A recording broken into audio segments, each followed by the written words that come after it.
ओम श्री गणेशाय नम नमस्कार बंधुगण आपण मानकु आम यूट्यूब चैनल को बहुत बहुत स्वागत।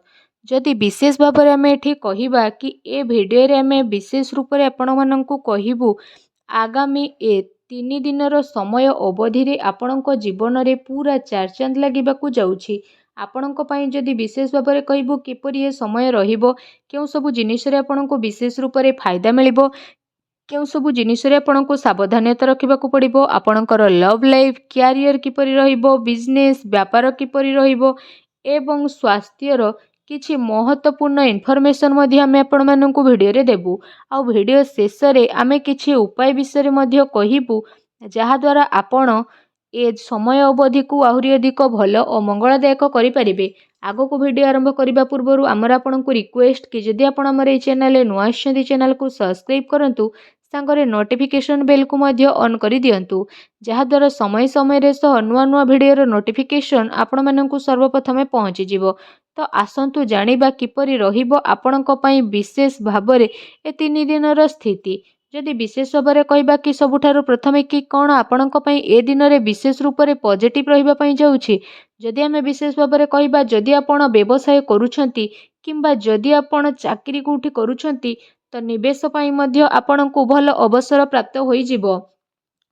यह आपणकर आर्थिक निवेश पई बहुत ही भल रहिबो जहा द्वारा आपणको आर्थिक लाभ प्राप्त हेबार बहुत भल अवसर प्राप्त मध्य होई जिवो। भाग्य भल साथ देव काम कार्य रे भल सफलता मध्य आपणको प्राप्त होई जिवो। ता सहित चल अचल संपत्ति दृष्टि निवेश करिबा आपणक पई विशेष रूप से बहुत ही भल साब्यस्त हेबो। सेथिपई समय आउ परिस्थिति को देखि निवेशर मध्य अवसर बा तलासी आपण नहीं जातु जहा द्वारा आपणको सफलता निहाती प्राप्त हेबो।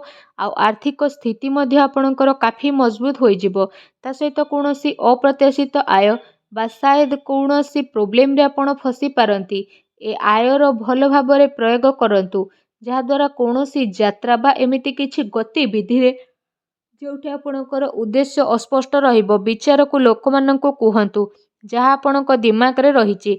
सेथिपई जरूर भाव में रिसर्च करंतु निज आखपाखर लोकंक सह मिसंतु निजर वरिष्ठों को प्रभावित करने पाई शब्दर निपुणतार प्रयोग मध्य करंतु निजर क्यारियर को बढ़ेबा आउ किछि पैसा भरा योजना बा रणनीति बनैबा पाई यह गोटे शानदार समय रहिबो। आपणकर साथी एवं सहयोगी एबे आपणकर स्थिति को जानिबे रचनात्मक कार्य प्रति मध्य आपणकर विशेष रूप से रुचि बढ़िबो। ए अवसर अवश्य लाभ उठांतु नुआ भाव में काम करिबार मौका को हाथ जीवाकू दियंतु नहीं। निजर रचनात्मकता द्वारा निजर घर को खूबसूरत बनै पारिबे। निजर कार्य क्षमतार अन्य को आपण विशेष भाव में प्रभावित करिबे। कार्य क्षेत्र में लाभर विशेष जोग रही आकस्मिक धन लाभ मध्य समय आपनको विशेष रूप से होई पारे। आसंतु जानिबा आपनको पई कोन नेगेटिव रहिबो।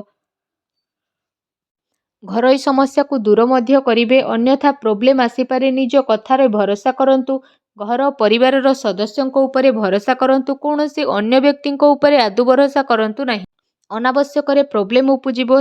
यह सहित पारिवारिक स्थिति आपणकर चिंतापूर्ण रहिबो जहा द्वारा घरे टिके छोट मोट प्रोब्लेम होई पारे। सेथिपई घर और परिवार रे आपसिक सामंजस्य बनै रखिबा पई चेष्टा करंतु जणे आउ जनक उपरे भरोसा करिकी सबु काम को करंतु निजर दायित्व को निभेइबार पूर्ण प्रयास करिकी आपण माता पितांकर संबंध को मधुर बनै रखिबा पई चेष्टा करंतु। एमिति व्यक्ति पाखकु जांतु जहांकु पाखकु जीवा जरूरत रहिछि जेमिति आपणकर भाई भौणी माता पिता बा पड़ोसी सेमानंकु शांति प्रदान करंतु। ए समय रे सांसारिक एवं व्यवहारिक मामला उपरे ध्यान केंद्रित करिबार नाही बरं निजर दृष्टिकोण को बदलैबा एवं नुआ विचार को भाबिबार समय आसीछि। बहुत सारा लोक आपण को नेकी आग को बढ़िबे एहा द्वारा अधिकतर समय मल्टीटास्किंग रे रहिबो बा से सबु की करंतु जहा आपण करूछंती आ आपण को शीघ्र ही सफलता मिलिबो। किछि नुकसान मध्य आपण को ए समय रे मिली पारे जहा आपण को परिवार को प्रभावित करिवो। आपण विचलित मध्य होई जिवे कार्यभार रो अधिकता कारणरू जरूरी कार्य को आपण समय रे सह पूरा करि परिबे नाही। सेथिपई क्रोधर अधिकता मध्य रहिबो। ନକାରାତ୍ମକ ବିଚାର ଠାରୁ ଦୂରେଇ ରୁହନ୍ତୁ ଏବଂ ଅଧିକାରୀଙ୍କ ଠାରୁ ବାଦ ବିବାଦ କରିବା ଠାରୁ ଦୂରେଇ ରୁହନ୍ତୁ। ଏହା ଆପଣଙ୍କ ପାଇଁ ଭଲ ରହିବ। ଆସନ୍ତୁ ଜାଣିବା ଏ ଟାଇମ୍ରେ ଆପଣଙ୍କର ଲଭ୍ ଲାଇଫ୍ କିପରି ରହିବ। ଆପଣଙ୍କୁ ଆପଣଙ୍କର ପ୍ରେମ ଜୀବନରେ ସମ୍ଭାଳିକି ଚାଲିବାର ଆବଶ୍ୟକତା ରହିଛି। କାରଣ ଛୋଟ ମୋଟ କଥା ବି ବଡ଼ ହୋଇପାରେ ଆଉ ତାର ପ୍ରଭାବ ଆପଣଙ୍କର ପ୍ରେମ ଜୀବନରେ ନକାରାତ୍ମକ ରୂପରେ ମଧ୍ୟ ଆସିପାରେ। ଆପଣଙ୍କର ପ୍ରେମ ପାଇବାର ଇଚ୍ଛା ମଧ୍ୟ ପୂରଣ ହେବ ଆଉ ସେ ବ୍ୟକ୍ତି ଆପଣଙ୍କ ଜୀବନରେ ଆସିବେ ଯିଏ ଆପଣଙ୍କୁ ଗୋଟେ ପ୍ରିୟତମ ରୂପରେ ପ୍ରେମ ପ୍ରଦାନ କରିବେ ଆଉ ଫ୍ରେଣ୍ଡସ୍ ରୂପରେ ଆପଣଙ୍କୁ ସାଥ ମଧ୍ୟ ପ୍ରଦାନ କରିବେ। ଏ ଟାଇମ୍ ଆପଣଙ୍କ ଲଭ୍ ଲାଇଫ୍ ପାଇଁ ବହୁତ ହି ଶାନଦାର ଆଉ ବହୁତ ହି ବେଷ୍ଟ ରହିବ। ପ୍ରତିଟି ସ୍ଥିତିରେ ନୂଆ ନୂଆ ମୌକା ଆପଣଙ୍କୁ କହିବାକୁ ଗଲେ ପ୍ରାପ୍ତ ହେବା ପାଇଁ ଯାଉଛି। ଏ ଦିନର ଆପଣଙ୍କୁ ଅବଶ୍ୟ ହିଁ ଲାଭ ଉଠେଇବାର ରହିଛି। ଯଦି କହିବା ଆପଣଙ୍କର ବ୍ୟବସାୟ କ୍ୟାରିୟର ବିଷୟରେ ତା ବିଶେଷ ଭାବରେ ବ୍ୟବସାୟ ଗତିବିଧି ଆପଣଙ୍କର ସଫଳ ହେବ। କାରବାରରେ ବିଶେଷ ଭାବରେ ଧନଲାଭର ସ୍ଥିତି ରହିଛି। ପ୍ରପର୍ଟି ସେୟାର ବଜାରରେ ବିଶେଷ ଭାବରେ ନିବେଶ କରିବା ଆପଣଙ୍କ ପାଇଁ ଲାଭଦାୟକ ରହିବ। ଅନାବଶ୍ୟକ ଖର୍ଚ୍ଚର ଅଧିକତା ରହିବ ଯାହାର କଣ୍ଟ୍ରୋଲ କରିବାର ଆବଶ୍ୟକତା ରହିଛି। ଏହା ସହ ଚାକିରି କରୁଥିବା ବ୍ୟକ୍ତିବିଶେଷଙ୍କ ପାଇଁ ଏ ଦିନ ବହୁତ ଭଲ ରହିବ। ବିଦ୍ୟାର୍ଥୀଙ୍କ ପାଇଁ ଟାଇମିଂ ମିଲାଜୁଲା ରହିବା ପାଇଁ ଯାଉଛି। ତ ଯଦି କହିବା ଆପଣଙ୍କ ପାଇଁ ବିଶେଷ ଭାବରେ ବ୍ୟାପାର ସମ୍ବନ୍ଧିତ କୌଣସି ଯାତ୍ରାରେ ଯିବାର ଯୋଗ ବନୁଛି। କୋର୍ଟ କଚେରୀ ସମ୍ବନ୍ଧିତ କୌଣସି ଭଲ ଖୁସି ଖବର ମଧ୍ୟ ଆପଣଙ୍କୁ ପ୍ରାପ୍ତ ହୋଇପାରେ।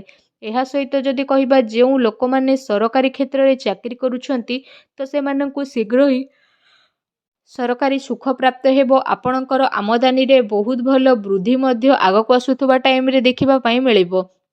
ତା ସହିତ ସମୟ ଆପଣଙ୍କ କ୍ୟାରିୟର ପାଇଁ ବହୁତ ହି ଅନୁକୂଳ ରହିବ ଆଉ ଆପଣଙ୍କୁ ସରକାରୀ କ୍ଷେତ୍ରରେ କାଫି ଫାଇଦା ମଧ୍ୟ ହେବ।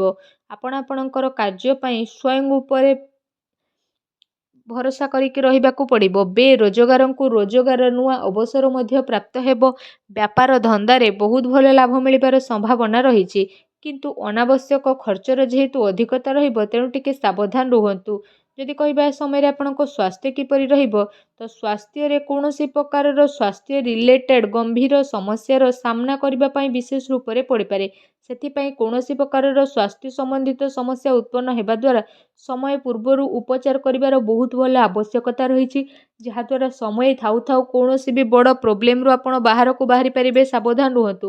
ଏଥିପାଇଁ ଆପଣ ନିଜର ଖାଦ୍ୟପେୟ ଉପରେ ବିଶେଷ ଧ୍ୟାନ ଦିଅନ୍ତୁ। ତା ସହିତ ନିଜ ସ୍ୱାସ୍ଥ୍ୟକୁ ଆହୁରି ଅଧିକ ଭଲ ରଖିବା ପାଇଁ ଆପଣ ପ୍ରତ୍ୟେକ ଦିନ ଯୋଗ କରନ୍ତୁ, ବ୍ୟାୟାମ କରନ୍ତୁ ଏବଂ ସୁସ୍ଥ ରୁହନ୍ତୁ। ଆସନ୍ତୁ ଜାଣିବା ଆପଣଙ୍କ ପାଇଁ କ'ଣ ବିଶେଷ ଉପାୟ ରହିଛି। ଯଦି ବିଶେଷ ଉପାୟ ବିଷୟରେ କହିବା ସ୍ନାନ ଆଦି ଆପଣ କରିସାରିବା ପରେ ବିଶେଷ ଭାବରେ ବହୁତ ହିଁ ପ୍ରେମ ପୂର୍ବକ ସାବୁଦାନାର କ୍ଷୀରି ବନାନ୍ତୁ ଆଉ ସେ କ୍ଷୀରିରେ ଆପଣ ଚିନି ବଦଳରେ ମିଶ୍ରି ମିଶାନ୍ତୁ। ଯେବେ ଏ କ୍ଷୀରିଟି ପ୍ରସ୍ତୁତ ହୋଇଯିବ ସେଥିରେ ଆପଣ ଅଳ୍ପ ଟିକେ କେଶର ପକାନ୍ତୁ ଆଉ ତାପରେ ଆପଣ ସେ କ୍ଷୀରିଟିକୁ ନେଇ ସବୁଠାରୁ ପ୍ରଥମେ ମା ଲକ୍ଷ୍ମୀଙ୍କୁ ଭୋଗ ଲଗାନ୍ତୁ। ଏହାପରେ ଆପଣ ସେ କ୍ଷୀରିକୁ ମା ଲକ୍ଷ୍ମୀଙ୍କ ଆଗରେ ରଖିକି ଘର ପରିବାରରେ ବାଣ୍ଟି ଦିଅନ୍ତୁ। ଏପରି କରିବା ଦ୍ୱାରା ମା ଲକ୍ଷ୍ମୀ ବହୁତ ଅଧିକ ପ୍ରସନ୍ନ ହେବେ ଏବଂ ଆପଣଙ୍କର ସବୁ କଷ୍ଟକୁ ଦୂର କରିବେ। ଯାହା ବି ଆପଣଙ୍କ ଜୀବନରେ ପ୍ରୋବ୍ଲେମ୍ ଚାଲିଛି ସବୁ ଦୂର ହେବ। ଭିଡ଼ିଓଟି କେମିତି ଲାଗିଲା କମେଣ୍ଟ କରିକି ଜଣାଇବେ। ଚ୍ୟାନେଲରେ ନ ଆସିଥିଲେ ଚ୍ୟାନେଲକୁ ସବସ୍କ୍ରାଇବ୍ କରିବେ। ଧନ୍ୟବାଦ।